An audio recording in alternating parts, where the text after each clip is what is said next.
구청 직원들이 도로에 빨간 잉크를 붓습니다. 하수관로에 누수가 있는지 우선 눈으로 확인하는 겁니다.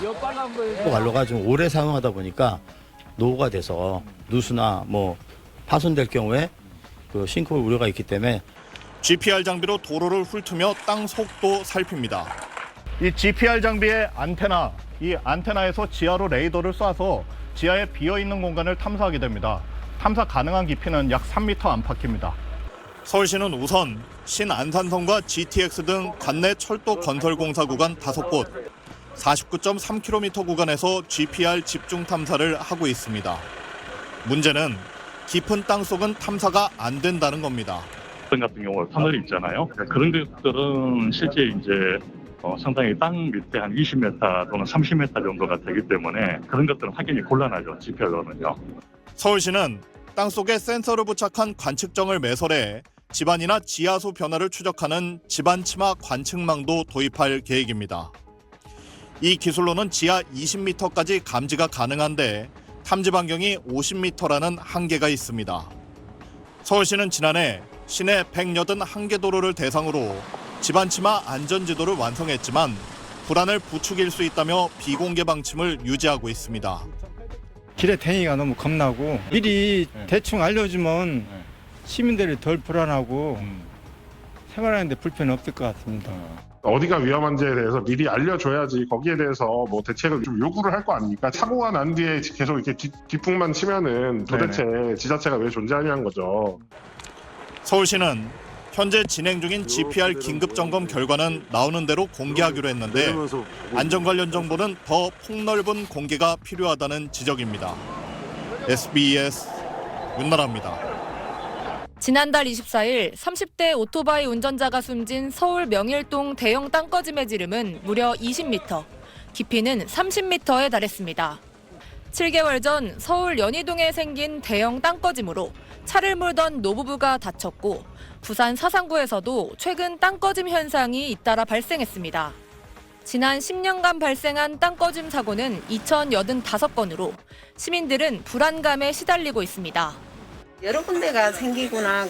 또 서울시에 어느 곳에서도 많이 생기겠다. 저도 운전을 하지만 항상 불안해요. 어디서 또 꺼질까 봐.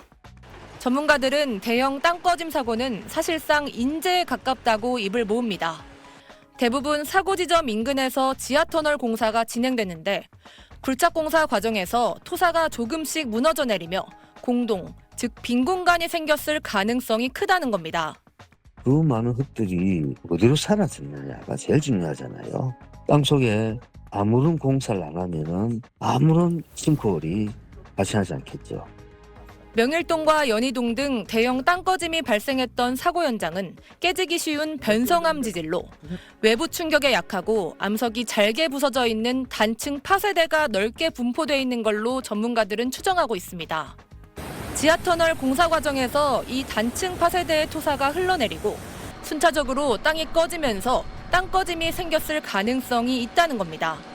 터널 뚫고 두고 있었어요. 한때 여기 취약한 지지를 만났다고 봐요. 단층 파쇄대라고 추정이 되는데 왜냐하면 그 사람들이 지하수 안 나다가 지하수 갑자기 나오면서 피신했거든요. 그게 단층 파쇄대의 징후예요. 지질 분포와 특성이 다양하기 때문에 공사 설계부터 진행 단계마다 정확한 지질 조사가 이루어져야 한다는 게 전문가들의 지적입니다. 왜 오판하기가 쉽냐면 지질이 복잡해요. 복잡한 데는 경험 많은 전문가가 현장에서 상주하면서 즉 시공회사나 설계회사에서 있어줘야 돼요. SBS 김봄입니다. 사흘 전 신안산선 붕괴 사고 당시 현장에선 지하터널 공사가 진행 중이었습니다. 이른바 나틈 공법이 사용된 걸로 확인됐는데 나틈 공법은 안방과 토사가 가진 고유의 지지력을 활용하는 방식으로 통상 견고한 지반 구조가 형성된 지역에 적합한 공법입니다. 앞서 지난달 24일 30대 오토바이 운전자가 숨진 서울 강동구 명일동 대형 땅꺼짐 사고 현장 인근 공사장에서도 나틈 공법이 사용됐습니다. 그런데 해당 공법이 신안산선 광명 구간의 지반 구조에 적절한지에 대한 지적이 나왔습니다. SBS가 확보한 시추 결과 보고서입니다. 이 보고서에 따르면 지하 수위는 약 2에서 3m, 즉 지표면 아래 2m에서부터 지하수가 측정된 걸로 조사됐습니다. 터널 공사가 이루어진 지점이 지하 35m 정도이기 때문에 터널 위 30m가 넘는 집안층은 수분을 머금고 있는 연약한 집안 상태로 추정된다고 전문가는 말합니다. 토사도 같이 쓸려 나와가지고 그 안에 있는 이제 공동들이 생기거든요. SBS가 확보한 사고 구간 지층 단면도를 보면 사고 구간은 불안정한 형태의 경사 지역입니다. 평평하지 않은 경사 지역은 외부 충격에 불안정한 형태인 만큼 전문가들은 발파 작업 등으로 토사가 계속 아래쪽으로 흘러내려갔을 가능성이 있다고 지적합니다. 토사 자체의 지지력을 보존할 수 있도록 공법들을 구현을 해야 되는데 지지력 자체가 상실돼 버렸다는 얘기죠. 토사와 물이 하중으로서 다 그 구조물에 적용을 하니까 붕괴에 이르게 된 거죠.